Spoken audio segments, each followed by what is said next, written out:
அனைத்து புகழும், அனைத்து கண்ணியமும், உயர்ந்த பண்புகளும் ஏக இறைவனான அல்லாஹ்வுக்கு எல்லா புகழும்.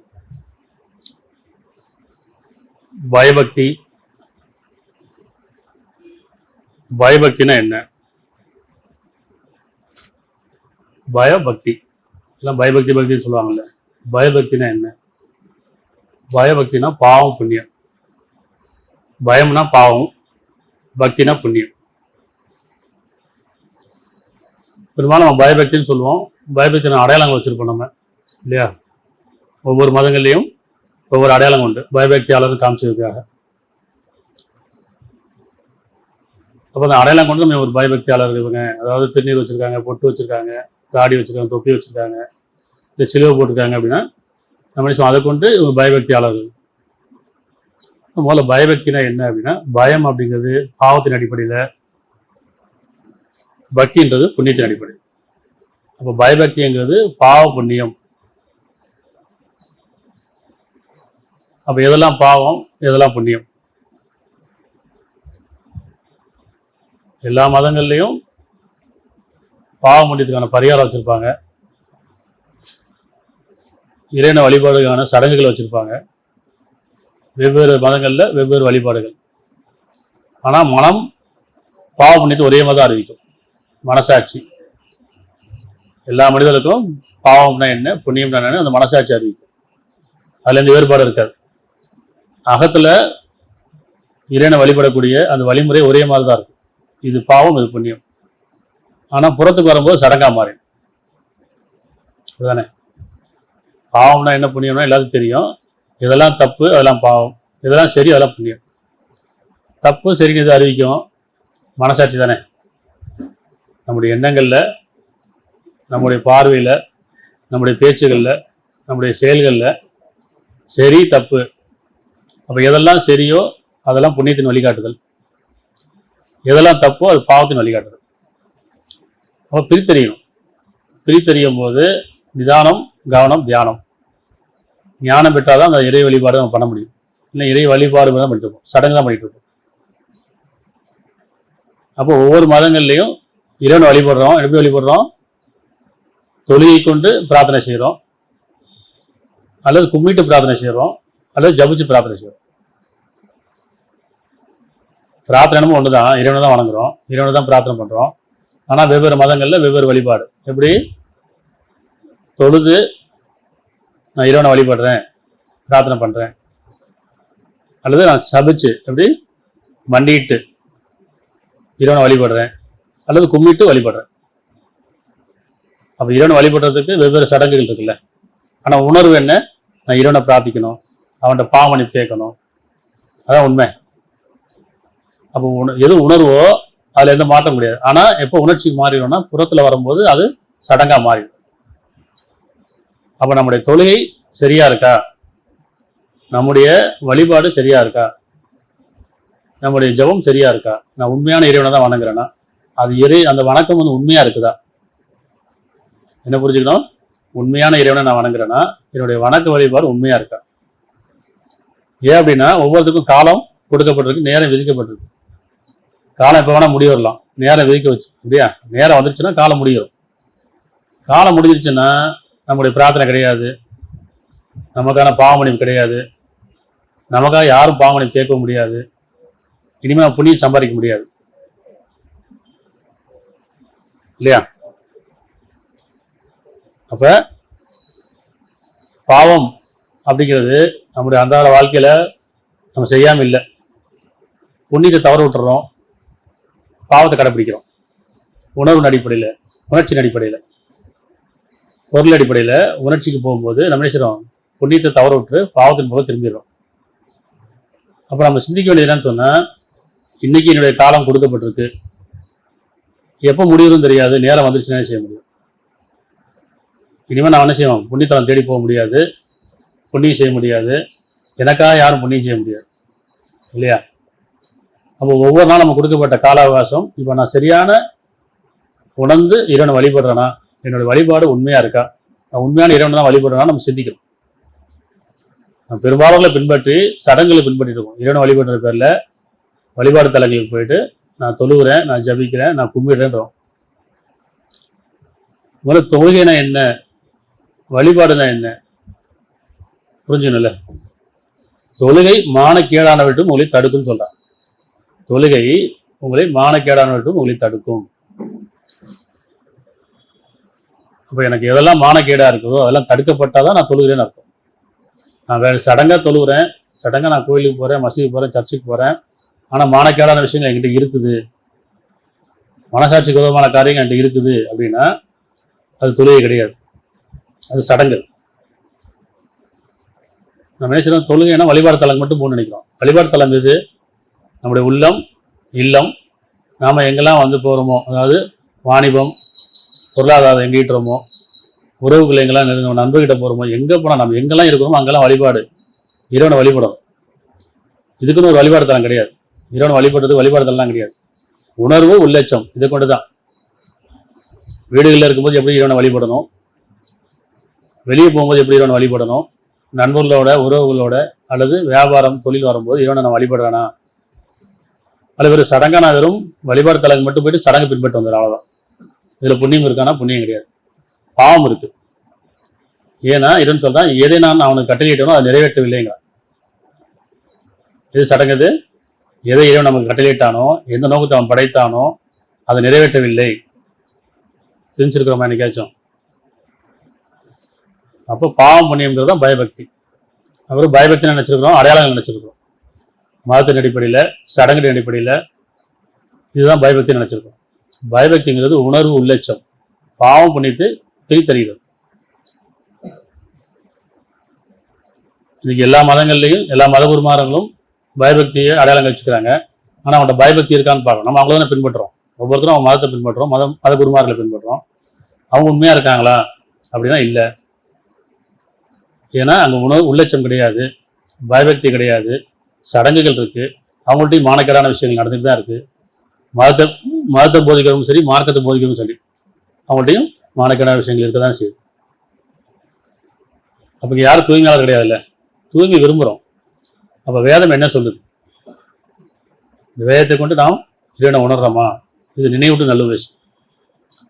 8:29 நம்பிக்கை கொண்டவர்களே, பயபக்தியாளர்களே. நம்பிக்கை கொண்டவங்க யாரு? பயபக்தியாளர்கள். பயபக்தியாளர் யாரு? பாவத்துக்கு பயப்படக்கூடியவர்கள், புண்ணியத்துக்கு விரும்பக்கூடியவர்கள். சரியா? பயபக்தினா பாவம் புண்ணியம்னு அர்த்தம். புண்ணியத்தை விரும்புறது பக்தி, பாவத்தை வெறுக்கிறது பயம்.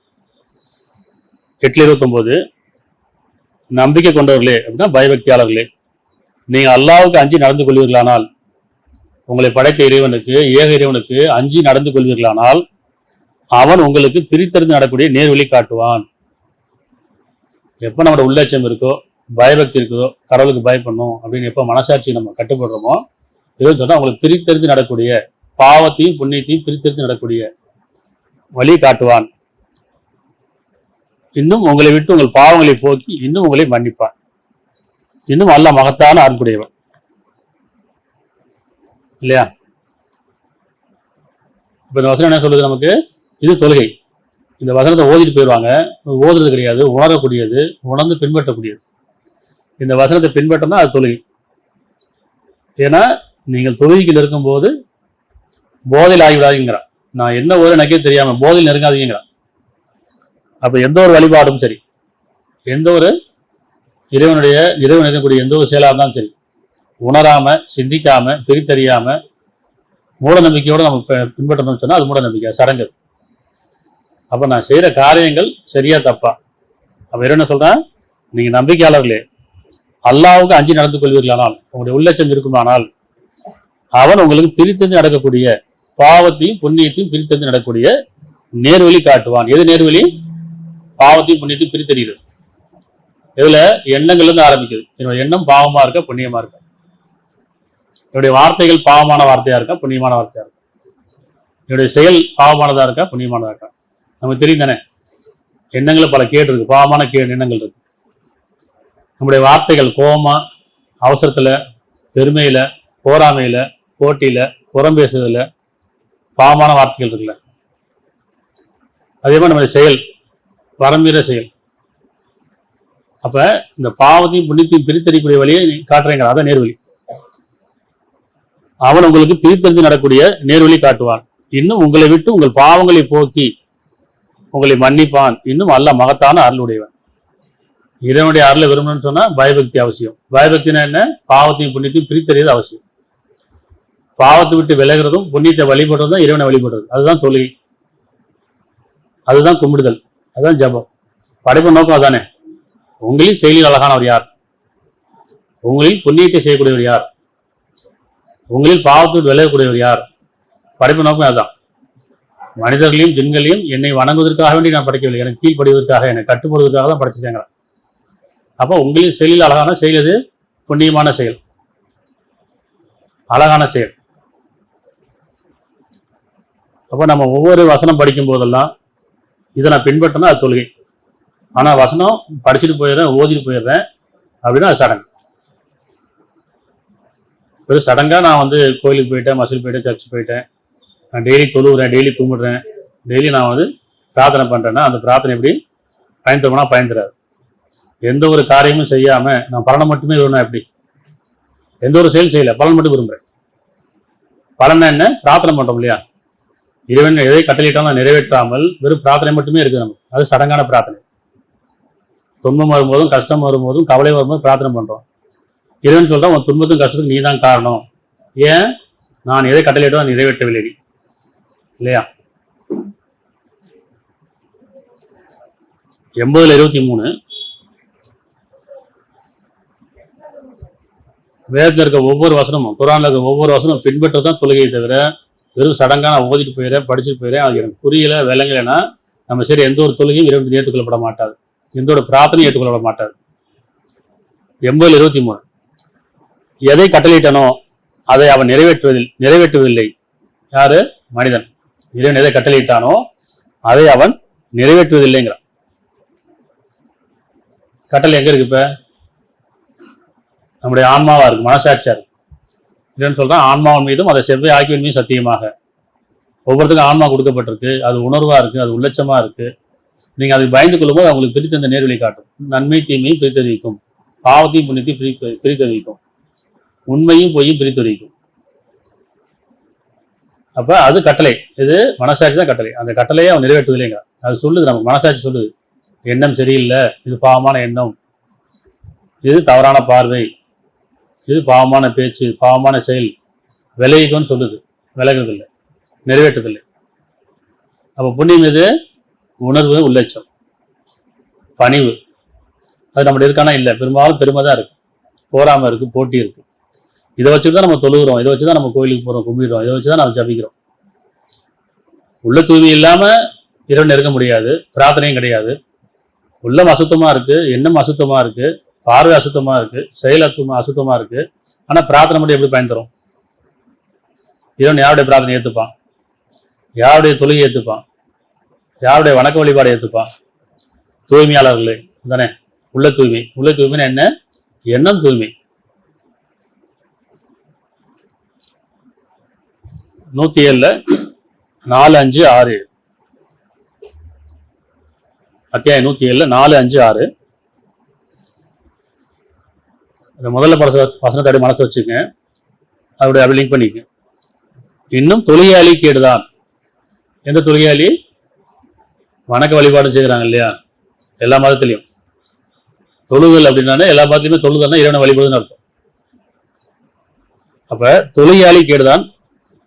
அவர்கள் எத்தவர் என்றால் தொழுகையில் இறைவனை நினைவிட்டு விலகியவர்கள், நம்முடைய வாழ்க்கையில உள்ளட்சம் இல்லாதவங்க சொல்றோம். நம்முடைய எண்ணங்கள்லையும் செயலிலையும் பேச்சிலையும் உள்ளட்சம் இல்லாதவர்கள். ஆனா தன்னுடைய அடையாளம் என்ன? நான் தொழுகையாளி, நான் பயபக்தியான்னு காமிச்சுக்கிறேன். இன்னும் தொழுகையாளி கேடுதான். அவர்கள் எத்தவர் என்றால் தொழுகையில் இறைவனை நினைவிட்டு விலகியவர்கள், அவர்கள் பிறர் காமிக்கின்றார்கள். நம்முடைய சடங்குலாம், நம்முடைய வழிபாடுலாம் பிறர் காமிக்கதான் இருக்கு. நான் தூய்மையாளன், நான் பயபக்தியாளன் இல்லையா? இறைவன் சொன்னா நான் உள்ளத்தை தான் விரும்புகிறேங்க, உங்களுடைய உள்ளத்தை நான் கவனிச்சுனா இருக்கேங்க, எண்ணங்களை கவனிச்சுனா இருக்கேங்க. அப்போ நான் எண்ணத்தை மறைச்சிட்டு நான் வழிபடுறது எப்படி? நம்ம புறத்தில் பண்ணுறது இல்லாமல் வழிபாடு தான், வழிபடுறது இல்லை. வழிபடுதுன்றது உணர்வு வழிபடுறது. அப்போ இத்தகைய தொழிலாளி கேடுதாங்கிறான்.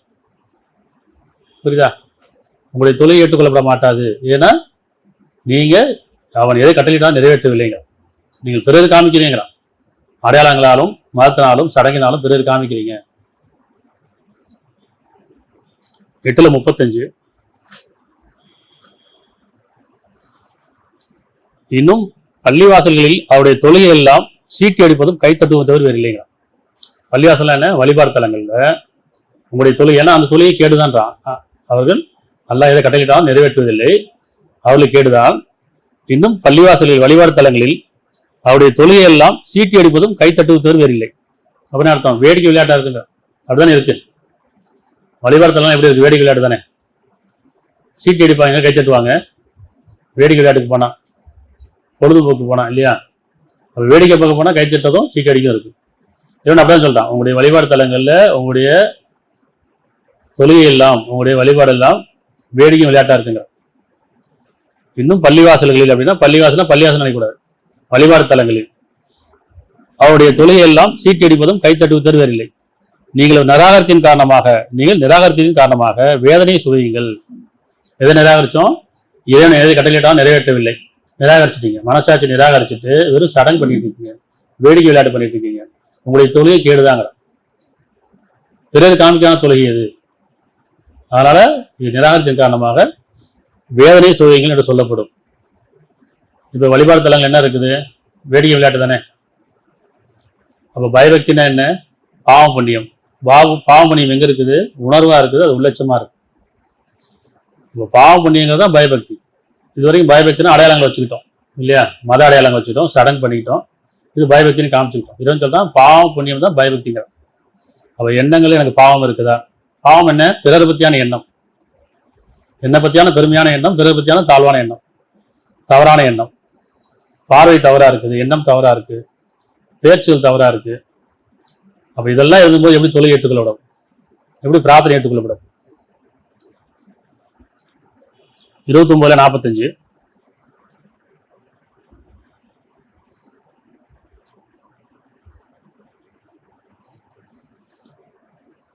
அத்தியாயம் 29:45 வேதத்திலிருந்து உமக்கு அறிவிக்கப்பட்டதை நீர் எடுத்து சொல்வீராக.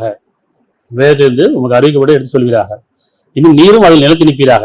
தொழில் நிலநாட்டிங்க, நீரும் அதில் நிலத்தி நிற்பீராக. நிச்சயமா இறைக்கட்டளையில் சார்ந்து வாழ்வது மானக்கேடானவற்றையும் தீமையை விட்டும் விளக்கும். தொழுகை மானக்கேடாவட்டும் விளக்குங்கிறான். இப்ப தொழுகக்கூடிய ஒவ்வொருத்தருக்கும் மானக்கேடானட்டு விலகிட்டோமா? அடையாளம் இருக்கிறோம், பயபக்தியா காமிச்சுக்கிறோம். ஆனா மானக்கேடான மனதுக்கேடான காரியங்கள் இருக்கா இல்லையா? எண்ணம் அசுத்தமா இருக்குல்ல, பெருமை இருக்கு, போராம இருக்கு, வக்ரம் இருக்குது, பிறர் மீது நமக்குடைய கெட்டணம் இருக்குது. அப்ப எப்ப என்னுடைய காரியம், எந்த ஒரு காரியமும் மானக்கேடா அப்படி தடுக்குதோ அதான் தொழுகை. என் பார்வை மானக்கேடானா இருக்கு அப்படின்னா அந்த இடத்துல தடுத்துச்சுன்னா அது தொழுகை. என்னுடைய பேச்சு, என்னுடைய எண்ணம், என்னுடைய செயல் மனதுக்கேடான காரியங்களை விட்டு விலகிட்டோம்னா அதுதான் தொழுகை. ஆனா அதை அறியவே இல்லை, பிரித்தறியவே இல்லை, அப்படியே வெறும் சடங்கு பண்ணிட்டு இருக்கோம், அவ்வளவுதான். ஒவ்வொரு மத பெருமார்கள்ட்டையும் மார்க்க அறிஞர்கிட்டையும் மானக்கேடான விஷயம் இருக்கா இல்லையா? வருதில்ல. சாமியார்கள் என்ன செய்யறாங்க? மானக்கேடான காரியங்கள். பாதையார்கள், இன்னும் மார்க்க அறிஞர்கள், எல்லா மதங்கள்லையும் அந்த மனைச்சி இருக்கதானே செய்யும். பெண்களுடைய விஷயத்துல பாக்குறோம்ல. அப்ப பைபிள் தாங்க இல்லை இல்லை, அது தொழுகை கிடையாது இல்லை, அது வழிபாடு கிடையாது இல்லை. அப்ப அவங்களை நம்ம பின்பற்றலாமா? நம்ம யாரை பின்பற்றணும்? மனசாட்சி பின்பற்றணும், வேதத்தை பின்பற்றணும். அவங்க வேதம் அறிஞ்சவர்கள் தான். அப்படி மதகுருமார்களும் மார்க்கறிஞர்களும் வேதம் அறிஞ்சவர்கள் தான்.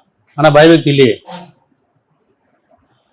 அப்ப என்ன சொல்றான்? தொழுகை உங்களுக்கு மானக்கேடானட்டு உங்களுக்கு தடுக்குங்கிறான். இப்ப எது தொழுகை? எது? என்னுடைய வாழ்க்கையில ஒவ்வொரு காரியத்தும் மனசுக்கு விரோதமான காரியங்கள் விட்டும் நான் விலகணும், அதுதான் தொழுகை. பொய் சொல்லுவது விட்டும், புறம் பேச விட்டும், பிறர் மீது கோல் சொல்லுவது விட்டும், அல்லது தவறான பார்வையிட்டு எண்ணங்கள் விட்டும் எப்போ நான் தடுக்கப்படுறனோ அப்போதான் நான் தொழில இருக்கேன்னு. இப்போ தொழில் என்று வழிபாடு தலங்கள் இல்லை, மனசுல இருக்கு, மனசாட்சியில இருக்கு. அப்ப வேதத்திலிருந்து உங்களுக்கு அறிவிக்கப்பட்டது நீர் எடுத்து சொல்வீராக, நீரும் அதில் நிலத்திருப்பீராக. தொழில் நிலத்தி நிலுங்கிறான். நிச்சயமா இறைக்கட்டளையில் சார்ந்து வாழ்வது, அதாவது தொழுகை நிலைநாட்டுவது மானக்கேடானவற்றையும் தீமையை விட்டும் விளக்கும். நிச்சயமா அல்லாஹ் நினைவுறுதல் மிகவும் அல்லாவை நினைவுறுதல் மிகவும் மேன்மையானதாகும். அன்றையும் அல்லாஹ் நீங்க செய்வற்றை நன்கறிகின்றான். இந்த வசனத்தை பின்பற்றுறது, இதை உணர்ந்து இதை செயல்படுறது தான் தொழுகை. இப்போ தொழுகை எங்க இருக்கு? கும்பிடுதல் எங்க இருக்கு? நம்ம என்ன செய்றோம்? கும்பிட்டு ஜபம் பண்றோம், கும்பிட்டு பிரார்த்தனை பண்றோம், தொழுது பிரார்த்தனை பண்றோம், ஜபிச்சு பிரார்த்தனை பண்றோம். உங்களுடைய பிரார்த்தனை என்ன சொல்றான் இறைவன்? உணர்வா இருக்குங்கிறான். உங்களுடைய தொழுகையில தான் இருக்குங்கிறான், உங்களுடைய செயல்பாட்டில் தான் பிரார்த்தனை இருக்குங்கிறான். அப்ப இதுவும் இந்த வசனத்தை பின்பற்றுறது தொழுகை. சரியா? 24 30 31 24 30 நம்பிக்கொண்ட ஆண்களுக்கு கூறுகிறாக, அவர் தங்கள் பார்வையை பாதுகாத்துக் கொள்ள வேண்டும். இது தொழுகை. நம்பிக்கொண்ட ஆண்களுக்கும் பெண்களுக்கும் கூறுகிறாக, அவர் தங்களுடைய பார்வையை பாதுகாத்துக் கொள்ள வேண்டும். அது தொழுகை. ஏன்னா பார்வையில தான் மானக்கேடு இருக்கு, பார்வையில தான் போராம இருக்குது, பார்வையில தான் போட்டி இருக்குது. அப்ப எதுவும் சொல்றான், நம்பிக்கொண்ட ஆண்களுக்கும் நம்பிக்கொண்ட பெண்களுக்கும் கூறுகிறாக, அவர் தங்கள் பார்வையிலே பாதுகாத்துக் கொள்ள வேண்டும். மானக்கேடான விட்டும் தங்களை பேணிக் கொள்ள வேண்டும். மனதுக்கு கேடான விட்டும் உங்களை பாதுகாத்துக் கொள்ள வேண்டும். அது அவர்களுக்கு மிகவும் பரிசுத்தமானதாகும். நிச்சயமா அல்லாஹ் அவன் செய்வற்றை நன்கறிந்தான். 31 32 அதே மாதிரி தான். அப்ப ஆண்களுக்கு பெண்கள் சொல்றான், பார்வையை பாதுகாத்துக் கொள்றான். பார்வையை பாதுகாத்துக் கொள்வது தொழுகை, அது பயபக்தி, அது கும்பிடுதல், வழிபடுதல். என் பார்வை நான் பாதுகாக்காம நான் தொழுதேன்னு சொன்னா அது தொழுகை சடங்கு. பாதுகாத்துறோம்னா அதுதான் தொழுகை இல்லையா? அடுத்து 17 32 ஒவ்வொரு வசனத்தும் முன்னாடி படிச்சுக்கங்க. இது உதாரணத்துக்காக எடுத்துக்காட்டப்படும். ஒவ்வொரு வசனம் பின்பற்ற ஆகணும். இந்த வேதம் உங்களுக்கு வாழ்க்கைக்கு வழிகாட்டியா இருக்குது, அது தொழுகை நினைவிடக்கூடியதா இருக்குது. 17 32 நீங்கள் விபச்சாரத்தை நெருங்காதீர்கள். இன்னும் நீங்கள் விபச்சாரத்தை நெருங்காதீர்கள், நிச்சயமா அது மனதுக்கு கேடானதாகும், இன்னும் தீயவாகவும் இருக்கிறது, தீய வழியாகவும் இருக்கிறது. விபச்சாரம்னா என்ன? இப்ப நம்ம தெரிஞ்ச விபச்சாரம்னா தவறான அந்த உறவை தான் சொல்லுவோம். விபச்சாரங்கிறது பிறருடைய பொருள் மீதோ, பிறருடைய அழகு மீதோ, பிறர் மீது உள்ள ஆசை வைப்பதும், மோகம் கொள்வதும், அதை அபகரிக்க நினைப்பதும், அதை அனுபவிக்க நினைப்பதும் விபச்சாரம் தான். நம்மளது கிடையாது, பிறருடையது. அதன் மீது என்ன செய்யுது? மனைச்ச இருக்கா இல்லையா? அழகு மீதும், அலங்காரத்தின் மீதும், பொருள் மீதும், நமக்கு இல்லாத ஒன்று, நமக்கு உரிமை இல்லாத ஒன்று மீது ஆசை வைக்கிறது, மனைச்ச கொள்வது. அதே மாதிரி ஆண்களுக்கு தான் விபச்சாரம் நெருங்காங்கிறார். விபச்சாரம் என்ன? மானக்கேடான பார்வை, மானக்கேடான பேச்சு, மானக்கேடான செயல்கள். பெண்களுக்கு அப்படித்தான். இது நெருங்காம இருக்கிறது, இது தொழுகை. ஆனா நடக்குதா இல்லையா? இன்னைக்கு ஆன்மீகத்தில் நடக்குது, ஆன்மீகவாதிகள் சொல்லி நடக்குதா இல்லையா? சாமியார்ட்டையும் இருக்கு, பாதிரியார்ட்டையும் இருக்கு, மார்க்காரங்கிட்டையும் இருக்கு. எல்லா மதத்திலையுமே மத குருமார்கள்ட்ட சில பேர் இல்லவங்க இருக்காங்க, பல பேர் வழிகிட்டு போய் தான் இருக்காங்க. காரணம் என்ன? வேதம் புரியல, சிந்திக்கல, பயபக்தி இல்லை. அடையாளங்கள் மட்டுமே வச்சு நான் தான் பயபக்தியான காமிச்சுக்கிறேன். எப்பவுமே இறைவன் நமக்கு நெருக்கமா இருக்கேன்னா பயபக்தி. ஆனா அடையாளம் கொண்டு நான் இறைவன் நெருக்கமா இருக்கேன்னு காமிக்கணும் இல்லையா? சரி, இறைவனுக்கு நான் நெருக்கமா இருக்கேன்னு காமிச்சேன்னா அது பயபக்தி கிடையாது. இறைவன் எனக்கு நெருக்கமா இருக்கான், அப்பதான் உள்ளட்சம் இருக்கும், அப்பதான் தொழுகையை பின்பற்ற முடியும். அப்ப இந்த வசனம் என்ன சொல்லுது? நீங்கள் விபச்சாரத்தை நெருங்காதீர்கள், நிச்சயமா அது மனதுக்கு கேடான மேலும் தீய வழியாகவும் இருக்கிறது. சரியா? அப்ப பார்வையை தாழ்த்தி கொள்ளுங்கள், ஒழுங்குபடுத்திக் கொள்ளுங்கள், ஒழுக்கத்தை பின்பற்றுங்கள். இதுவும் தொழுகை. 30 39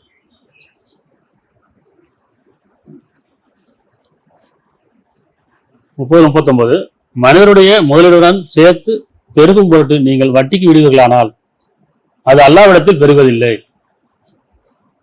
அப்படி பார்வையை பாதுகாத்து சொல்லிட்டான், விபச்சாரத்தை நெருங்காங்கட்டான், அடுத்து வட்டி வாங்கக்கூடாது. அப்ப வட்டிக்கிட்ட போகக்கூடாது. என்ன சொல்ற? மனிதனுடைய முதலுடன் சேர்த்து பெருகும் பொருட்டு நீங்கள் வட்டிக்கு விடுவீர்களானால் அது அல்லாஹ்விடத்தில் பெருகுவதில்லை. ஆனால் அல்லாஹ்வின் பொருத்தத்தை நாடி தூய்மையை நாடியவர்களான எதை நீங்கள் செய்கிறீர்களோ அது அல்லாஹ்விடத்தில் பெருகும். அவ்வாறு கொடுப்போர்தான் இரட்டிப்பாக்கி கொண்டவர்களாவார்கள். அப்போ வட்டி வாங்கக்கூடாது, வட்டி கொடுக்கக்கூடாது. வட்டினா என்ன? உழைப்பில்லாத முதலீடு. சரியா? நான் முதலீடு கொடுத்துட்டேன், என்னோட உழைப்பு கிடையாது. அவங்க எனக்கு முதலீடு கொடுத்துட்டா, நான் உழைக்கல, அவங்க உழைக்கல, ஆனால் அவங்க கொடுக்குறேன், அவங்கள்ட்ட கேட்குறேன், அப்போ அது வட்டி. அப்போ எது தடுக்குது? இதை பின்பற்றினா அது தொழுகை. வட்டியை தடுக்குது, தொழுகை தடுக்குது. தொழுகைனா வட்டியை தடுக்கும், மானக்கேடான விஷயங்கள், பார்வையை தடுக்கணும், விபச்சாரத்தை நெருங்கக்கூடாது. அடுத்து மது. 590. நம்பிக்கொண்டவரே, மதுபானமும் சூதாட்டமும் கற்சிலைகளை வழிபடுவதும் அம்புகள் எரிந்து குறி கேட்பதும் திடமா சைத்தானின் அருவத்துக்கு செயலாகும். இப்படி நீங்க நம்பிக்கொண்டவராக இருந்தீங்கன்னு சொன்னா மதுபானம் கூடாது, தடுக்கப்பட்டிருக்கு. மதுனா என்ன? போதை. மதுனா அந்த மது மட்டும் கிடையாது. எதுல எல்லாம் போதை இருக்குதோ, எது மேல ஆசை அதிகமா இருக்குதோ அதெல்லாம் போதை. சரியா? அப்ப மதுபானமும் சூதாட்டமும் கற்சிலைகளையும் வழிபடுவதும் அம்புகள் எரிந்து குறி கேட்பதும், இது ஜோசியம், ஜாதகம், அடுத்து தினமா கேட்பதும் தினமா சைத்தானின் அருவத்தக்க செயலாகும். ஆகவே நீங்கள் இவற்றை தவிர்த்துக் கொள்ளுங்கள், அதனால் நீங்கள் வெற்றி பெறுவீர்கள். இது தொழுகை. இதை தவிர்த்துக் கொள்வது தொழுகை. மதுபானத்தை விடுவதும், சிலை வழிபடுவதும், வெளியேறுவதும், அம்புகுறி கேட்பதும், ஜோசியம் பார்ப்பதும், ஜாதகம் பார்ப்பதும், அப்ப இதை விட்டு விலகிறது தொழுகை. இப்போ தொழுகை நம்ம தான் ஒவ்வொரு வசனத்தையும் கடைபிடிப்பது தொழுகை. நான் ஓதிக்கிட்டே போயிடுறோம், புரியாது, விளங்காது, அது எப்படி தொழுகை ஆகும்? அப்ப இதெல்லாம் தொழுகையில் வரும். அப்படி கூடாது, மதுபானம் கூடாது, வட்டி கூடாது, விபச்சாரம் கூடாது, பார்வை பாதுகாத்துக் கொள்ள வேண்டும். இதெல்லாம் நம்மகிட்ட இருக்கா? இப்போ நம்ம பார்க்கணும், நான் தொழுகையா இல்லையா, நான் தொழுகையை பின்பற்றேனா, பயபக்தி இருக்கா? பயபக்தி தான் தொழுகை. பாவம் புண்ணியம், இது பாவத்துட்டு விலகிறதும் புண்ணியத்தை கடைபிடிப்பு தான் தொழுகை. 785 வரலாறு. மத்தியவாசிகளிடம் அவருடைய சகோதரர் ஆகிய ஜுவைபு, அவர், என் சமூகத்தார்களே, அல்லாவுக்கே பணியுங்கள், அவனையன்றி உங்களுக்கு இறைவன் இல்லை. ஏக இறைவனுக்கே பணியுங்கள், அவனின்றி வேறு இறைவன் இல்லை. நிச்சயமா உங்களுக்கு உங்கள் இறைவனிடமிருந்து ஒரு தெளிவான சான்றுகள் வந்துள்ளது. என்ன சான்றிதழ் அது? அளவை முழுமையாக அளந்து எடை சரியாக நிறுத்திக் கொடுங்கள். இடம் மோசம் செய்யக்கூடாது. இது தொழுகை. பாருங்க, வாழ்க்கையில் எல்லாத்துலயும் வந்துருச்சு. அப்படி வியாபாரத்தில் வரும்போது இடம் மோசம் செய்யக்கூடாது, அதிக லாபம் ஈட்டக்கூடாது. சரி, இன்னைக்கு என்ன எனக்கு வியாபாரத்தில் இடம் மோசம் இருக்கா இல்லையா, அதிக லாபம் இருக்கா இல்லையா, நம்பிக்கை துரோகம் இருக்கா இல்லையா? அப்ப இன்னைக்கு வியாபாரம் நம்ம பண்றோம், குடும்பத்தில் இருக்கிறோம், வியாபாரத்தில் இருக்கிறோம். அப்ப நம்ம எப்படி தொழிலை பின்பற்றோம்? உங்களிடமிருந்து உங்களுக்கு தெளிவான சான்று வந்துள்ளது. அளவை முழுமையாக அளந்து எடையை சரியாக நிறுத்திக் கொள்ளுங்கள். மனிதர்களுக்கு அவருடைய உரிய பொருட்களை குறைத்து விடாதீர்கள். பூமியில் சீர்திருத்தம் ஏற்பட்ட பின்னர் அதில் குழப்பம் உண்டாக்காதீர்கள். நீங்க நம்பிக்கையாளர்களாக இருந்தால் இதுவே உங்களுக்கு நன்மையாக இருக்கும் என்று கூறினார். இது தொழுகை. இடமோசம் செய்யாமல் இருக்க தொழுகை, மது விட்டு விளங்குறது தொழுகை, விபச்சாரத்துக்கு விளங்குறது தொழுகை, பார்வை பாதுகாத்துக்கு தொழுகை, வட்டி வாங்காம இருக்க தொழுகை. இதெல்லாம் இருக்குதானே செய்யுது. இஸ்லாத்துல வந்து வட்டி ஹராம், ஹராம்னு வச்சிருக்கிறாங்க, ஹராம். ஆனா எத்தனை பேர் வாங்காம இருக்கிறாங்க? வியாபாரத்துல வாங்கி போதான் செய்யறாங்க. சீட்டு போடுறது இருக்குது, வட்டி வாங்குறது இருக்குது, தண்டல் கட்டுறது இருக்குது. ஆனா 5 ரூபா தொழுவோம், தாடி வச்சிருப்போம், 5 ரூபா தொழுவாங்க. ஆனா கடையில வியாபாரத்தை தண்டல் கட்டுறதா இருக்கு. வியாபாரத்துக்கு பொருளை கொடுத்து முதலீடை கொடுத்துருப்பான், அவன் வந்து கடன் கேட்டான்னு செய்வோம், சண்டை போடுவோம், நான் தரேன் போப்பா, அப்புறம் தருவோம், நம்பிக்கை இல்லையான்னு கேட்பான். ஆனா வட்டிக்காரன் தண்டல் கட்டுறவன் வந்து பேசவே மாட்டான். அது வந்து நிற்பான், புக்கை கொடுத்தோன்னா காசை கொடுத்து எழுதி கொடுத்துருவான். அப்ப தெரியும் தானே. அப்ப எது தொழுகை ஏற்றுக்கொள்ளப்படுமா? நான் டெய்லி கோயிலுக்கு போறேன், மசூதிக்கு போறேன், சர்ச்சுக்கு போறேன், ஆனா இந்த செயல்லாம் இருக்குது. அப்ப என்னுடைய தொழுகை சடங்கு தானே, பிறர் காமிக்கிறதுக்காக தானே. இப்ப நம்ம சிந்திக்கணும், நான் தொழுகிறேன் ஆனா நன்மையா இருக்கிறேன். இது ஹராமான விட்ட காரியங்கள். ஹராம் ஹலால்லாம் என்ன? இறைவனால் தடுக்கப்பட்டது, இறைவனால் அனுமதிக்கப்பட்டது, இவ்வளவுதான். அப்ப எது இறைவனால் அனுமதிக்கப்பட்டது? புண்ணியம் இல்லாம இறைவனால் அனுமதிக்கப்பட்டது. எது தடுக்கப்பட்டிருக்கு? பாவம் இல்லாம இறைவனால் தடுக்கப்பட்டிருக்கு. தடுக்கப்பட்ட அனைத்து பாவமும் ஹராம். எது தடுக்கப்பட்டிருக்கு? உணர்ச்சி, பெருமை, போராமை, போட்டி, தவறான எண்ணம், தவறான பார்வை, புறம் பேசுதல், பொய் சொல்லுதல், கோல் சொல்லுதல், இப்படி என் மனசாட்சிக்கு விரோதமானதெல்லாம் தடுக்கப்பட்டதால ஹராம். எது ஹலால்? எது அனுமதிக்கப்பட்டிருக்கு? மனசாட்சிக்கு கட்டுப்பட்டு நியாய உணர்வோட, உள்ளட்சத்தோட, பயபக்தியோட நன்மை செய்வது இல்லையா? இப்ப நம்ம புரிஞ்சுக்கிட்டது என்ன? ஹலால் ஹராம்னு எங்க இருக்கு? உணர்ச்சி எல்லாம் ஹராம், உணர்வு எல்லாம் ஹலால். சரியா? அப்ப நம்முடைய தொழுகையை ஒடிவிடுறது நம்முடைய வாழ்க்கையில கலந்துருக்குது. உள்ளட்சம் தான் தொழுகை. சரியா? 49:11 அத்தியா 49:11 நம்பிக்கொண்டவர்களே, பயபக்தியாளர்களே, ஒரு வகுப்பார் பிற வகுப்பாரை இழிவாக பேச வேண்டாம். ஒரு வகுப்பார் இன்னொரு வகுப்பாரை இழிவாக பேச வேண்டாம். அதாவது ஒருத்தர் மற்றவரை, ஒரு குடும்பம் மற்ற குடும்பத்தை, அது மாதிரி ஒரு வகுப்பார் ஒரு வகுப்பாரை சரியா இழிவாக பேச வேண்டாம். இது தடுக்கப்பட்டிருக்கு. ஏனெனில் அவர்களை விட இவர்கள் மேலானா இருக்கலாம். அதாவது உங்களை விட அவர்கள் மேலானா இருக்காங்க சரியா, அவர்களை விட மேலானதா இருக்கலாம். எந்த பெண்ணும் மற்ற பெண்களை, அதே போன்று எந்த பெண்ணும் மற்ற பெண்களை இழிவாக பேச வேண்டாம். ஏன்னா அவர் உங்களை விட மேலானா இருக்கலாம். ஏனில் அவர்களை விட மேலானதா இருக்கலாம். இன்னும் உங்களே ஒருவர் மற்றவரை பழிக்காதீர்கள், சபிக்காதீர்கள், பழிக்காதீர்கள். எப்போ சபிக்கிறோம், எப்போ பழிக்கிறோம்? நம்ம பிடிக்கல, அவங்க நல்லா இருக்கிறது பிடிக்கல, அல்ல நமக்கு ஏதாவது கெடுதல் செஞ்சுட்டாங்க அப்படின்னு சொல்லுவோம், சபிக்க ஆரம்பிச்சு, பழிக்க ஆரம்பிச்சு. அப்போ ஒருவர் மற்றவரை பட்டை பெற அழைக்காதீர்கள், சபிக்காதீர்கள், பட்டை பெற அழைக்காதீர்கள். நம்பிக்கொண்ட பெண் பரிகாச பெயர் சூட்டுவது மிக கெட்டதாகும். எவர் மீளவில்லையோ அத்தியர்கள் அநியாயக்காரர்கள் ஆவார்கள். இதுல இருந்து மீளாம வெறும் நான் தொழுதுட்டு இருக்கேன், நான் கோயிலுக்கு போறேன், மசீதிக்கு போறேன், சர்ச்சுக்கு போறேன், அது சடங்கு. இதுதான் தொழுகை. இது பட்டை பேர் சொல்லாம இருக்குது, பிறகு பழி சொல்லாம இருக்குது, இன்னும் பிறகு சபிக்காம இருக்கு, பழிக்காம இருக்குது, இதெல்லாமே தொழுகையில வரும் இல்லையா? அப்ப இது கடைபிடிக்கிறது தொழுகை. 49:12 நம்பிக்கொண்டவர்களே பல எண்ணங்களிலிருந்து விலகி கொள்ளுங்கள். இது தொழுகை. இது பல எண்ணங்களிலிருந்து விலகி கொள்ளுங்கள். யாரை பத்தியும் சரி, உங்களை பத்தி சரி, மற்றவர்களை பத்தியும் சரி, பல எண்ணங்கள் இருந்து, கேடான எண்ணங்கள் இருந்து, மனதுக்கு விரோதமான எண்ணங்கள் இருந்து விலகி கொள்ளுங்கள். ஏனெனில் நிச்சயமா எண்ணங்களில் சில பாவமா இருக்கின்றது. அப்படித்தானே? யாரை பத்தியும் நம்ம ஒரு எண்ணம் வரும்போது நல்ல எண்ணம் வராது, கெட்ட எண்ணம் தான் வரும். அந்த கெட்ட எண்ணம் வேணாங்களா, சில பாவமா எண்ணங்கள்ல சில பாவமா இருக்கு சரியா? நீங்கள் துருவி ஆராயாதீர்கள், யாரையும் துருவி ஆராய்ந்து கொண்டிராதீர்கள். அன்றையும் உங்களில் சிலர் புறம் பேச வேண்டாம். இதெல்லாம் தொழுகை, இதெல்லாம் வணக்க வழிபாடு, இறைவனை வழிபடக்கூடியது. இந்த கட்டளையெல்லாம் பின்பற்றினா நம்ம வழிபடன்னு அர்த்தம், தொழுகிறன்னு அர்த்தம், இறைவனை கீழ்படுகிறேன், கட்டுப்பட்டன்னு அர்த்தம். ஆனா இது எதையுமே நான் பின்பற்றல, இதெல்லாமே நம்மள்ட்ட இருக்குது, ஆனா வெறும் நான் தொழுகிறேன், நான் கோயிலுக்கு போறேன், மசீதி போறேன், சர்ச்சுக்கு போறேன்னா அது சடங்கு சரியா? அப்ப நம்ம புறத்துல செய்யறது எல்லாமே சடங்கு, உள்ளத்துல செய்யறது எல்லாமே இறை வழிபாடு. இப்ப நம்பிக்கொண்டவர்களே நீங்கள் பல எண்ணங்களிலிருந்து விலகி கொள்ளுங்கள். ஏனெனில் நிச்சயமாக எண்ணங்களில் சில பாவமா இருக்கும். நீங்கள் துருவி ஆராய்ந்து கொண்டிராதீர்கள். அன்றையும் உங்களில் சிலர் பற்றி புறம் பேச வேண்டாம். உங்களில் எவராவது தம்முடைய இறந்த சகோதரின் மாம்சத்தை புசிக்க விரும்புவாரா? புறம் பேசுறதுக்கு இறைவன் உதாரணம் சொல்றான். புறம் பேசுறது எப்படி சொல்றேன்? உங்களுடைய சகோதரி யாராவது இறந்துட்டாங்கன்னா அந்த மாம்சத்தை நீங்க புசிப்பீங்களான்னு கேட்கறான். எவ்வளவு அருவருப்பா இருக்கு. அப்ப அதனை நீங்கள் வெறுப்பீர்கள். நீங்கள் அல்லாவை அஞ்சுங்கள், நிச்சயமா பாவத்திலிருந்து மீள்வதை அல்லாஹ் ஏற்றுக்கொள்ள மிக்க இறக்க முடியும். அப்ப அந்த பாவத்திலிருந்து மீளாம என்னுடைய தொழுகை செல்லுமா? தொழுகையாளி கீழ்தான் பிறகு காமிக்கிறார்கள். எதை கட்டளையிட்டாலும் நிறைவேற்றவில்லை. ஆனா என்ன செய்யறோம்? பிறகு காமிச்சுக்கிறோம். என்னுடைய தொழுகையும் என்னுடைய சடங்கையும் என்னுடைய பக்தியும் பிறகு காமிச்சிடும். பயபக்தியின் அடையாளம் என்ன? பாவத்தையும் புண்ணியத்தையும் பிரித்தறிகிறதும் பயபக்தி. பாவங்கிறது புண்ணியம்ங்கிறது ரெண்டும் உணர்வா இருக்கு, அது உள்ளட்சமா இருக்கு. இப்போ பாவத்திலிருந்து விலகிறது தொழுகை, புண்ணியத்தை கடைபிடிப்பது தொழுகை. இது எங்க இருக்கு? வழிபாடு தலங்கள்லையா, அது உள்ளத்திலையா? 22:77 நம்பிக்கொண்டவர்களே நீங்கள் பணியுடன் நடந்து கொள்ளுங்கள். இன்னும் பெருமையை கைவிடுங்கள். பெருமை இருக்க வரைக்கும் தொலை கிடையாது, பணிவு வர வரைக்கும் தொலை கிடையாது. என்ன சொல்றேன்? நம்பிக்கொண்டவர்களை நீங்க இருந்தீங்கன்னு சொன்னா பெருமையை, பணியுடன் நடந்து கொள்ளுங்கள், பெருமையை கைவிடுங்கள். இன்னும் உங்கள் இறைவனையே அழையுங்கள், நீங்கள் வெற்றி பெறும் பொருட்டு நன்மையே செய்யுங்கள். இது தொழுகை. இப்ப நம்மளோட பெருமை இருக்கா இல்லையா? இருக்கு.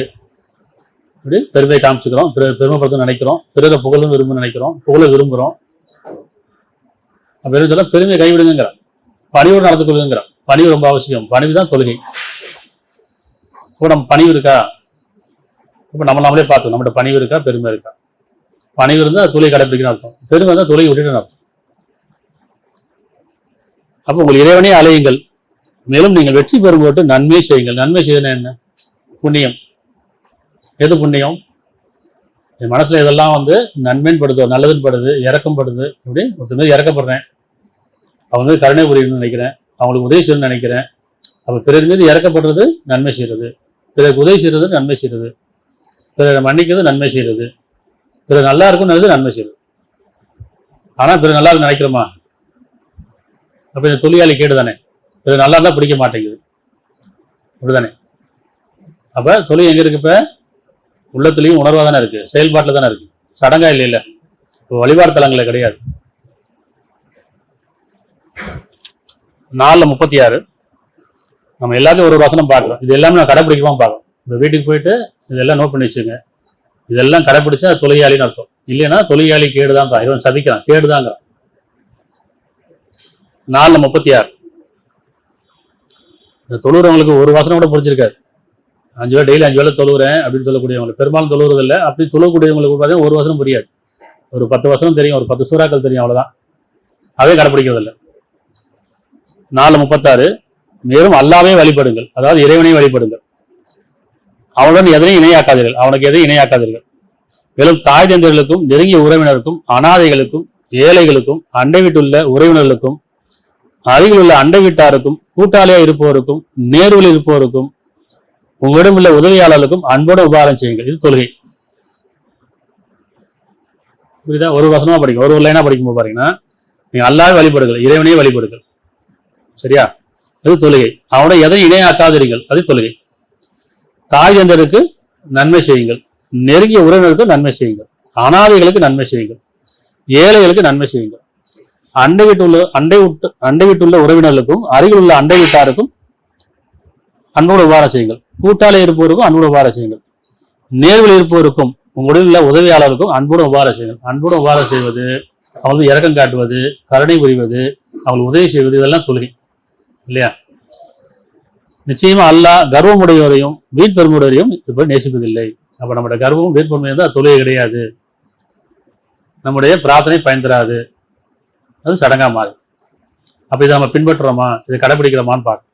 இது தொழுகை. இந்த ஒவ்வொரு வசனமும் நம்ம தொழுகையில கடைபிடிக்கணும். ஆனால் ஓதிட்டு போயிடறாங்க. என்ன செய்றாங்க, தொழுகையில இந்த வசனம் ஓதினாலும் இது அவன்கிட்டே திரும்பி சொன்ன மாதிரி, சொன்னவன்ட்டே திரும்பி சொல்ற. இறைவன் நமக்கு அறிவிக்கிறான், கட்டளை அறிவிக்கிறான். இந்த கட்டளை அவன்கிட்டே சொல்லி நீ செஞ்சுக்க பண்றோம், நாம செய்யறது இல்லை, ஏன்னா நமக்கு தெரியல. புரியுதா? அடுத்து 280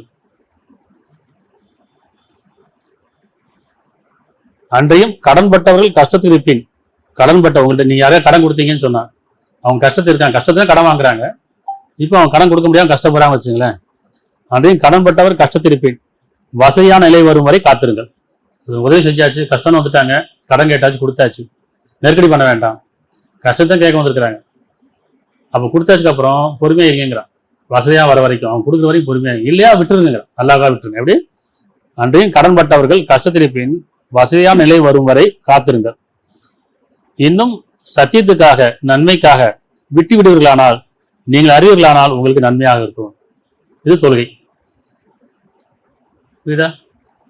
ஒரு கஷ்டத்துக்கு உதவி செஞ்சாச்சு, அவங்க நெருக்கடி பண்ண வேண்டாம், அவங்களா கொடுக்க வரைக்கும் பொறுமையா இருங்க. இல்லைன்னா அல்லாஹ்வுக்காக நன்மைக்காக உங்களுடைய நன்மைக்காக விட்டுருங்க. இது தொழுகை. இதெல்லாம் கடைபிடிக்கிறோமான்னு பார்க்க. 11:87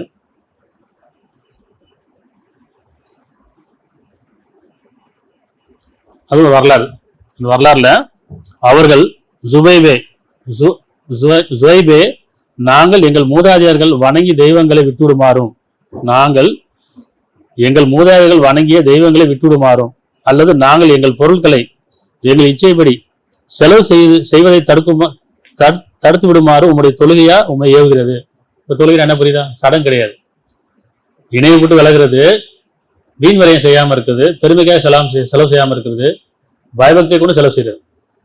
பாருங்க, நாங்கள் எங்கள் மூதாதையர்கள் வணங்கிய தெய்வங்களை விட்டோம் அப்படின்னா இணைவு விட்டு விடுமாறும், அல்லது நாங்கள் எங்களுடைய பொருட்களை எங்கள் இச்சைப்படி எங்கள் மனப்போக்குப்படி செலவு செய்வதை விட்டு விடுமாறும் உங்களுடைய தொழுகையா உண்மை ஏவுகிறது. இப்ப தொழுகை என்ன? இப்ப பயபக்தியை கொண்டு நன்மையை கொள்ளுங்கள், நிச்சயமா நீர் மிக்க கருணையாளராகவும் நேர்மையாளர் தான் என்று கூறினார்கள். இப்போ தொழுகை புரியுதா? இப்ப சடம் கிடையாது, இணைவு விட்டு விலகணும், உங்களுக்கு கொடுக்கப்பட்டது நியாயமான முறையில் செலவு செய்யணும், உங்களுக்கும் சரி மற்றவங்களுக்கும் சரி. அப்போ நியாயமான முறையில் சம்பாதிக்கணும், இடமோசம் செய்யாம, அதிக லாபம் ஈட்டாம, பொய் சொல்லாம, ஏமாத்தாம நியாயமான முறையில் சம்பாதிக்கணும். அப்போ எதை விட்டு விலகணும்? மது விட்டு விலகணும், விபச்சாரத்தை விட்டு விலகணும், வட்டி வாங்க விட்டு விலகணும், பெருமை கொள்வது விலகணும். இதெல்லாம் விலகினா தான் தொழுகை, இல்லைன்னா தொழிலாளி கேட்டுதாங்க. அவர் பிறகு காமிக்காக தொழுகிறாரு, வெறும் அடையாளம் மட்டும்தான் இருக்கு, அவங்கள்ட்ட பக்தி கிடையாது. எல்லாத்தையும் பக்தி இருக்கு, பயம் கிடையாது. அப்படித்தானே? பக்தின்ற பேர்ல அடையாளம் வச்சுக்கிறோம், ஆனா பயம் இல்லை வாழ்க்கையில. நான் பொய் சொல்றேனே, ஏமாத்துறேனே, புறம் பேசுறேனே, கோவப்படுறேனே, போராமப்படுறேனே, பிறருடைய பொருளை அபகரி நான் நினைக்கிறேனே, எந்த பயமும் கிடையாது. ஏன்னா இறைவனுடைய பயம் கிடையாது. இறைவனை தெரியல நமக்கு. இறைவனை யார் தெரிஞ்சாதானே? பக்தி மாதத்தின் அடிப்படையில் அது சடங்கா இருக்கு. ஆனா இறைவன் நம்ம உணர்ந்துட்டோம்னு சொன்னா, அந்த பயபக்தி வந்துருச்சுன்னு சொன்னா அது தொழுகையா மாறிடும். பயபக்தி தான் தொழுகை. 23ல் 2ல இருந்து இந்த தொழுகையால் எப்படி இருப்பாங்கன்னு சொன்னா, 23ல் 2ல இருந்து அவர் எத்தியவர் என்றார். யாரு? தொழுகை கடைபிடிப்பவர்கள். அவர் எத்தியவர் என்றார், உள்ளசத்தோடு வாழ்வார்கள், தொழுகை பேணுவார்கள். பயபக்தி உடையவர்கள் என்ன செய்வாங்க? உள்ளசத்தோடு வாழ்வார்கள், தொழுகை பேணிக் கொள்வார்கள். இன்னும் அவர்கள் வீணான வழிவிட்டும் விலகி இருப்பார்கள். இந்த உலக வாழ்க்கையில் வீணான வழிவிட்டும் விலகி இருப்பார்கள்.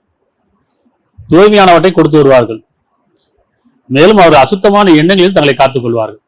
அசுத்தமான எண்ணம், அசுத்தமான எண்ணம் புரியுதில்ல? அசுத்தமான எண்ணம் வரைக்கும் தொழுகை செல்லாது.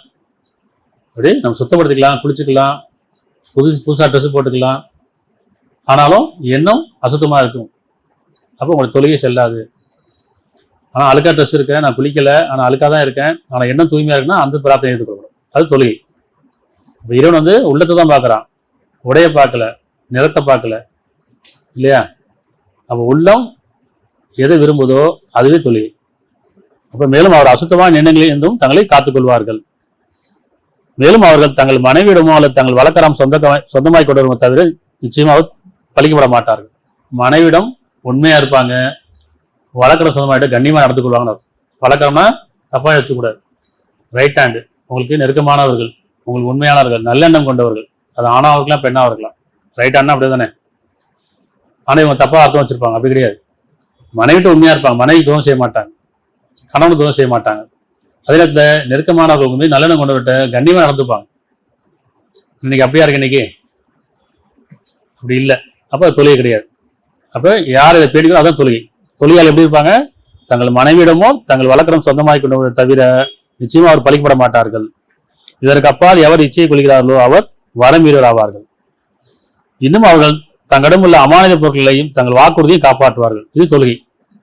தங்களுடைய அமானித பொருட்களையும் தங்கள் வாக்குறுதியை காப்பாற்ற தொழுகை, இல்லையா? மேலும் அவர்கள் தங்கள் இறைவனுக்கு அஞ்சுவார்கள். இத்தகையோர் தான் வாரிஸ்தார்கள், சொர்க்கத்தின் வாரிஸ்தார்கள். இந்த தொழுகை பின்பற்றாம வெறும் சடங்கை பின்பற்றி சொர்க்கலாம் போக முடியாது. பிரார்த்தனைலாம் கிடையாது, பாவமடிப்பும் கிடையாது. அப்போ இதுதான் தொழுகை. இது பாவம் புண்ணியத்தை அறிந்து உணர்ந்து பாவத்திலிருந்து விலகிறதும் புண்ணியத்தை பின்பற்றுறதும் இது பயபக்தி, இது தொழுகை. அப்போ நாம் எதை விரும்புகிறோமோ அது தொழுகை. எதை விரும்புகிறோம்? நன்மையை விரும்புகிறோம், அந்த நன்மை கடைபிடிக்க தொழுகை. எதை வெறுக்கிறோம்? பாவம் தீமையை விட்டு விலகிறோம். அப்போ விலகிறதும் விரும்புகிறதும் இதை நீங்கள் அல்லாவுக்கு அஞ்சு நடந்து கொள்வீர்களானால் அவன் பிரித்து நடக்கூடிய நேர்கள் மனசாட்சி நீ கட்டுப்படுவீர்களானால் அவன் உங்களுக்கு நன்மை தீமையும், அதாவது பாவத்தையும் புண்ணியத்தையும் பிரித்து நடக்கூடிய நேர்வழி காட்டுவான். பயபக்தி இல்லாமல் நேர்வழி பெற முடியாது. வெறும் சடங்குலையும் நம்ம நேர்வழி பெற முடியாது. சரியா? அப்போ புண்ணியத்தலம் எங்கே இருக்குது? வழிபாடு தலம் எங்கே இருக்குது? உள்ளத்துல தானே இருக்குது. புண்ணியமும் வழிபாடுதலும் உள்ளத்துல தான் இருக்குது. நான் உள்ளத்தை வழிபட்டு தான் புண்ணியம் சம்பாதிக்கலாம். உள்ளத்தை தவற விட்டோம்னா புண்ணியத்தலம் தேடி போக வேண்டியதுதான், பரிகாரம் பண்ண வேண்டியதுதான். ஆனாலும் பிரயோஜனம் கிடையாது. எந்த புண்ணியத்தலத்திலையும் உங்களுக்கு பரிகாரம் பண்ணாலும் பாவம் கழியாது. பாவம் எங்கே இருக்குது? எண்ணங்களில் தானே இருக்குது, பார்வையில் தானே இருக்குது, பேச்சில் தானே இருக்குது. அப்போ எண்ணங்களையும் பார்வையும் நான் ஒழுங்குபடுத்திக்காம எப்படி பாவம் மன்னிப்பு கேட்க முடியும்? இப்போ பாவம் மன்னிப்புனா என்ன? பாவத்தை திருந்துறது தானே, வருந்துறது தானே. தொழிலாளி அடுத்து 76ல் 8, 76ல் 8. மேலும் அவன் பொருத்தத்துக்காக ஏழைகளுக்கும் அனாதைகளுக்கும் சிறைப்பட்டவருக்கும் உணவளிப்பார்கள். இவர் தொழிலாளிகள். இதனுடைய பொருத்தத்தை நாடி ஏழைகளுக்கு உணவளிப்பார்கள், அனாதைகளுக்கு உணவளிப்பார்கள், இன்னும் சிறைப்பட்டவர்களுக்கும் உணவளிப்பார்கள். உணவளிக்கிறது அவங்க முக்கியமாக வச்சுப்பாங்க. அகபா கடக்கலன்னு வசனம் வரும். அகபா கடக்கலன்னு அர்த்தம் ஏழைக்கு உணவளிப்பாரு, தூண்டுவதில்லை, பிறருக்கு உணவளியுங்கள். இது புண்ணியம் தெளிக்கிறது. புண்ணியம் எங்க இருக்கு? பிறகு உணவளிக்க தானே இருக்கு. உணவு எப்படி இருக்கணும்? பிறகு இறக்கம் இருந்தால் உணவளிக்க முடியும். அப்ப தொழிலாளி எது? இப்ப இதெல்லாம் தொழிலை பின்பற்றுறது. 5:69 நிச்சயமாக நம்பிக்கொண்டவர்களாயினும் யூதர்களாயினும் சாபின்களாயினும் கிறிஸ்தவர்களாயினும் எவர் அல்லாஹ் மீதும் இறுதி நாள் மீதும் நம்பிக்கொண்டு நல்ல செயல் செய்கிறார்களோ அவர்களுக்கு பயமில்லை, அது துக்கப்பட மாட்டார்கள். இதுதான் தொழுகை. நம்பிக்கொண்டு நல்ல செயல் செய்கிறது. மத சடங்கு கிடையாது, மத வழிபாடு கிடையாது. மனசாட்சியை பின்பற்று நம்பிக்கொண்டு நல்ல செயல் தான் தொழுகை. அதுதான் புண்ணியம். நல்ல செய்யறது புண்ணியம். அந்த புண்ணியத்தை யார் செய்யறாங்களோ அவளுக்கு யாதொரு பயமில்லை, துக்கப்பட மாட்டாங்க. இங்க மதம் பார்க்கல, இறைவன் உருவத்தை பார்க்கல, சடங்கை பார்க்கல, உள்ளட்சத்தை மட்டுமே பார்க்கறான். அப்ப சடங்கை கொண்டு இறைவன் அடைய முடியாது, புண்ணியத்தை அடைய முடியாது. மதத்தை கொண்டு இறைவன் அறிய முடியாது. மதம் கடந்து சடங்கை கலந்து உணர்வு பங்க திருவிழா மட்டும்தான் நம்ம புண்ணியம் பாவத்தை அறிய முடியும்.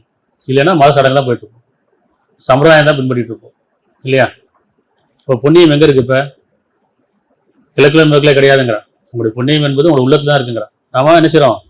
ஒவ்வொருத்தையும் ஒரு திசையை நோக்கி இங்கதான் புண்ணியம் இருக்கு, புண்ணியத்தலம் இருக்குது, அந்த புண்ணியத்தலத்தை நோக்கி தான் நம்ம ப்ரேயர் பண்றோம், சொல்லுகிறோம், அல்லது கும்பிடுறோம், ஜபிக்கிறோம். புண்ணியத்தலங்கிறது சொன்னா உங்களுக்குள்ளதான் இருக்குங்கிறான். 277 நன்மை என்பது, புண்ணியம் என்பது உங்களுடைய முகங்களை கிழக்கிலோ மேற்குலோ திருப்பிக் கொள்ள கிடையாதுங்க. நான் மேற்கு பக்கம் தொழுகிறேன், கிழக்கு பார்த்து கும்பிடுறேன், இறைவன் சொல்றா உங்களுடைய புண்ணியம் என்பது உங்களுடைய முகங்களை கிழக்கிலோ மேற்குலோ திருப்பிக் கொள்வதில்லை. ஆனால் நன்மை என்பது, அதாவது புண்ணியம் என்பது அல்லாஹ் மீதும், ஏக இறைவன் மீதும், இறுதி நாள் மீதும், வானவர்கள் மீதும், வேதங்கள் மீதும், தீர்க்கதரிசிகள் நபிமார்கள் மீதும் நம்பிக்கொள்ளுதல். பொருளை இறைவன் மீது உள்ள நேசத்தின் காரணமாக பந்துகளுக்கும், அனாதைகளுக்கும், நேர்வழி இருப்பவருக்கும், ஏழைகளுக்கும், யாசிப்பவர்களுக்கும், நிர்மத்துக்கு உள்ளானவருக்கும் போன்ற மீட்புக்காக உதவி செய்வோம். இதெல்லாம் தொழுகை. இதை எதையுமே கடைபிடிக்காம நான் வெறும் சடங்கா தொழுகைனா தொழுகை கிடையாது. இதை பின்பற்றுவது தொழுகை. இன்னும் நற்செயலில் நிலைத்து நிற்கிறது, தொழுகை நிலைநாட்டுதல். தூய்மைக்கானவற்றை கொடுப்போர். இன்னும் தான் வாக்களித்தால் வாக்குறுதி நிறைவேற்றுவோர். இது தொழுகை. வாக்குறுதி நிறைவேற்றுறோமா? எத்தனை பேர் வாக்குறுதி கொடுக்குறோம்? 21 வாக்குறுதி கொடுக்கும்போது வாக்குறுதி கொடுக்காதீங்க இறைவன் நாடினால் தவிர, அதாவது இன்ஷா அல்லான்னு சொல்லுவாங்களா அரபில, அப்படின்னு அர்த்தம். வெறும் சடங்கா சொல்லி போயிடக்கூடாது இறைவன் நாடினா அப்படி இல்லை. இறைவன் நாடினால் தவிர யாரும் முடியாது, அந்த பயபக்தியோட வாக்குறுதி கொடுக்குங்கிறான். பெரும்பாலும் வாக்குறுதி கொடுக்க வேண்டாம். வாக்குறுதி கொடுக்குறது நம்ம தகுதி கிடையாது. ஏன்னா நம்முடைய காலம் எப்போ முடியும் தெரியாது, நமக்கு எப்போ நேரம் வரும் தெரியாது. நம்ம ஏன் வாக்குறுதி கொடுக்கணும்? அப்படி கொடுக்கும்போது இறைவன் நாடினால் தவிர அப்படிங்கிற பணிவோட உள்ளட்சத்தோட வாக்குறுதி கொடுக்குங்கிறான்.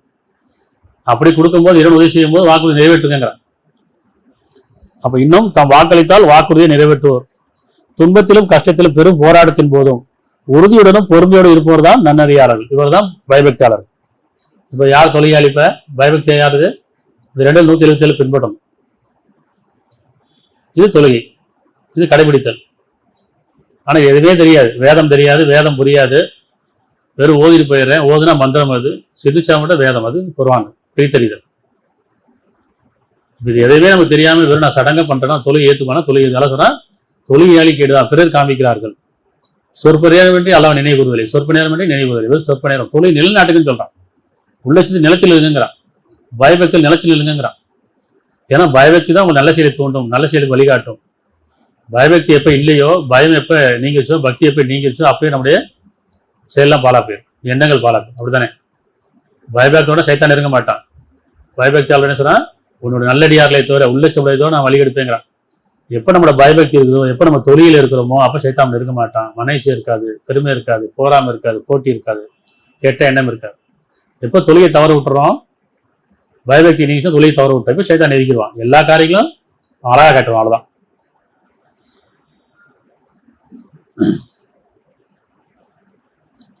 இப்போ 98 5 அத்தியாயம் 98 5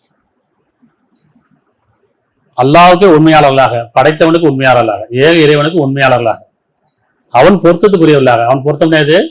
புண்ணியம் செய்வது அவனுக்கு பொருத்தமானது, பாவம் அவனுக்கு பொருத்தம் இல்லாது, நன்மை அவனுக்கு பொருத்தமானது, தீமை அவனுக்கு பொருத்தம் இல்லாது இல்லையா? உண்மை அவனுக்கு பொருத்தமானது, பொய் பொருத்தம் இல்லாது. அப்ப அவன் பொருத்தமான காரியம் எது? நன்மை செய்யறது, உண்மை பேசுறது, நியாயமா இருக்கிறது, நல்ல செயல் செய்யறது, புண்ணியத்து பக்கம். அப்போ அல்லாஹ்வுக்கு உண்மையாளர்களாக, அவன் பொருத்தத்துக்குரியவர்களாக, அல்லாவே அவர்கள் முன்னோக்க வேண்டும், வணங்க வேண்டும். மேலும் இறை உணர்வில் அவர் நிலைத்து நிற்க வேண்டும், தொழில் நிலைநாட்ட வேண்டும், இன்னும் தூய்மைக்கானதை கொடுத்து வர வேண்டும், உதவ வேண்டும் என்பதை தவிர அவர்கள் கட்டிடப்பில்லை. இவ்வளவுதான். இதுதான் நேர்வழிக்கிறான். எது? அவனுக்கு உண்மையா இருக்கிறது, இறைவனுக்கு உண்மையா இருக்கு, மனசாட்சிக்கு உண்மையா இருக்கிறது, அந்த மனசாட்சி வாழ்றது, அவனுக்கு பொருத்தமா வாழ்றது, இன்னும் அவனே நோக்குறது, இறைவன்கிட்டயே பிரார்த்தனை பண்றது, இன்னும் அவன் கொடுத்த விட்டு மற்றவங்க நன்மை செய்யும். இவ்வளவுதான். ரொம்ப லேசா சொல்லிட்டான். 98 5 இதுதான் நேர்வழி. எது நேர்வழி? அல்லாஹ்வுக்கு உண்மையாளர்களாக, அவன் பொருத்தத்துக்குரியவர்களாக, அல்லாவே அவர்கள் முன்னோக்க வேண்டும், இறை உணர்வில் அவர்கள் நிலைத்து நிற்க வேண்டும், மேலும் தூய்மையானவற்றை கொடுத்து உதவ வேண்டும் என்பதை தவிர அவர்களுக்கு கட்டிடப்படவில்லை. இதுதான் நேர்வழி. இவ்வளவுதான் நேர்வழி. ஆனா நேர்வழி என்ன செய்யறதுக்கு மத வழிபாட்டுல போயிட்டு சடங்கை பண்ணிட்டு எல்லாம் பிரிஞ்சு போய் இறைவனுக்கு பொருத்தமில்லாத காரியங்களும் இறைவனுக்கு பொருத்தமில்லாத செயலும் செஞ்சுட்டு அவனை இணை வச்சுக்குவாங்க. அப்ப இணைய பிடிக்கணும் புற வாழ்க்கை தான், அக வாழ்க்கை தான் இணைவு பண்ணிக்க முடியும். புறத்துல எல்லாமே சடங்கு சம்பிரதாயம், அகத்துக்குள்ள வந்துட்டோம் சொன்னா அது மறைவானது, அந்தரங்கமானது, உணர்வானது, உள்ளட்சத்துக்குரியது. இது தொழுகை. பயம் பக்தி புரியுதா? பயம் பக்தினா என்ன? பாவம் புண்ணியம். பயம் அப்படிங்கிறது பாவத்தின் அடிப்படையில, புண்ணியங்கிறது பக்தியின் அடிப்படையில். அப்ப பக்தி தான் புண்ணியத்தை கொண்டு போவோம், பாவம்ன்றது பயத்தை தான் கொண்டு போவோம். உள்ளட்சம் வந்தா தப்பு செய்ய மாட்டோம், தப்பு செஞ்ச கூட பயம். உள்ளட்சம் பயம் என்ன? உள்ளட்சங்கிறது தவறு செய்யறதுக்கு முன்னாடி, பொய் சொல்றதுக்கு முன்னாடி, ஏமாத்துறதுக்கு முன்னாடி, செஞ்சதுக்கு அப்புறம் பயம். இப்போ உள்ளட்சம் பயம் ஒரே மாதிரி இருக்கும். ஆனா உள்ளட்சம் வேறு பயம் வேறு. உள்ளட்சங்கிறது தவறுறதுக்கு முன்னாடி, தவறுறதுக்கு அப்புறம் பயம். ஏன்னா அது பாவத்தின் அடிப்படையில் வந்துடும், கணக்குல வந்துடும். 24:37 அத்தியாயம் 24:37. மனிதர்களை, அதாவது பயபக்தியாளர்களை அல்லாஹ்வை தியானிப்பது விட்டும், இறைவனின் கட்டளைக்கு அடிபடுதலை விட்டும், தூய்மையானவற்றை கொடுப்பது விட்டும் அவருடைய வாணிபமோ கொடுக்கல் வாங்கலோ பாரமாக மாட்டா. இருதயங்களும் பார்வைகளும் கலகி தருமாட்டம் அடைமே அந்த நாளை அஞ்சுவார்கள். இவர் பயபக்தியாளர், இவர் தொழுகையாளியர். எந்த நேரம் பயபக்தியே இருப்பாங்க. அவங்களுடைய வியாபாரமோ கொடுக்கல் வாங்கலோ குடும்பமோ உறவோ எதுவுமே அவங்களுக்கு என்ன செய்யுது, தடையா இருக்காது.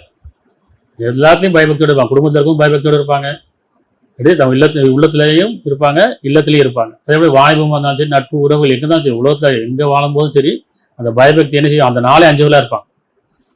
அல்லாஹ்வை தியானிப்பதை விட்டும், இறைவனை நினைவு கூறுவதை விட்டும், இறைவனுடைய கட்டளைக்கு அடிபடுதலை விட்டும், தூய்மையானவற்றை கொடுப்பதை விட்டும் அவருடைய வாணிபமோ கொடுக்கல் வாங்கலோ.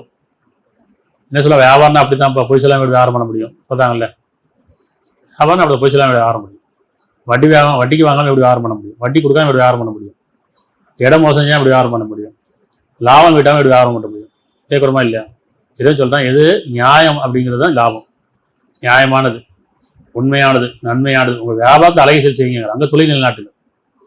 உங்களுடைய வியாபாரத்தை தொழில் நிலைநாட்டுங்கள், உங்களுடைய அலுவலகங்களில் தொழில் நிலைநாட்டுங்கள், உங்களுடைய குடும்பத்தை தொழில் நாட்டுங்கள், சமய தொழில் நிலைநாட்டுங்கள். தொழில் நாட்ட நினைப்ப தொழில்ங்கிறது உள்ளட்சமும் பயபக்தியும். அப்ப இதயங்களும் பார்வைகளும் கலங்கி தருமாற்றம் அடையுமே அந்த நாளே அவர் அஞ்சுவார்கள். இவர் பயபக்தியாளர். அதனால எதை அவன் கட்டளையிட்டானோ அவர் நிறைவேற்றுவதில்லை. இத்தகைய தொழிலாளி கேடுதாங்கிறான். இப்ப நம்ம புரியுதா? சடங்குனா புரியுதா? எதையுமே நிறைவேற்றல, அப்படியே மனசாட்சிப்படம் வாழல, மனசாட்சிப்படம் பேசல, மனசாட்சிப்படம் எதையும் செய்யல, எல்லாம் மனசாட்சி விரோதமா இருக்குது. ஆனால் தொழுகிறேன், கோயிலுக்கு போறேன், மசூதிக்கு போறேன், சர்ச்சுக்கு போறேன், அவ்வளவு சடங்கு. புண்ணியம் கிடைக்காது, இன்னும் பாவம் தான் அதிகரிக்கும். அதனால ஒவ்வொரு நாளும் நம்ம விரும்ப வேண்டியது என்ன? இன்னைக்கு இரவு எழுப்பி விட்டான், நம்முடைய காலம் கொடுக்கப்பட்டிருக்கு, எப்போ வேணா நேரம் நெருங்கலாம். அந்த நேரம் நெருங்கிச்சுன்னா காலம் முட்டுப்புள்ளி வைக்கப்படும். இதுக்கப்புறம் பாவமணிப்பு கிடையாது, புண்ணியம் தேட முடியாது, நமக்காக யாரும் புண்ணியம் செய்ய முடியாது, பாவமணி கேட்க முடியாது. அவர் செய்த நன்மை அவருக்கு, அவர் செய்த தீமையா அவருக்கு.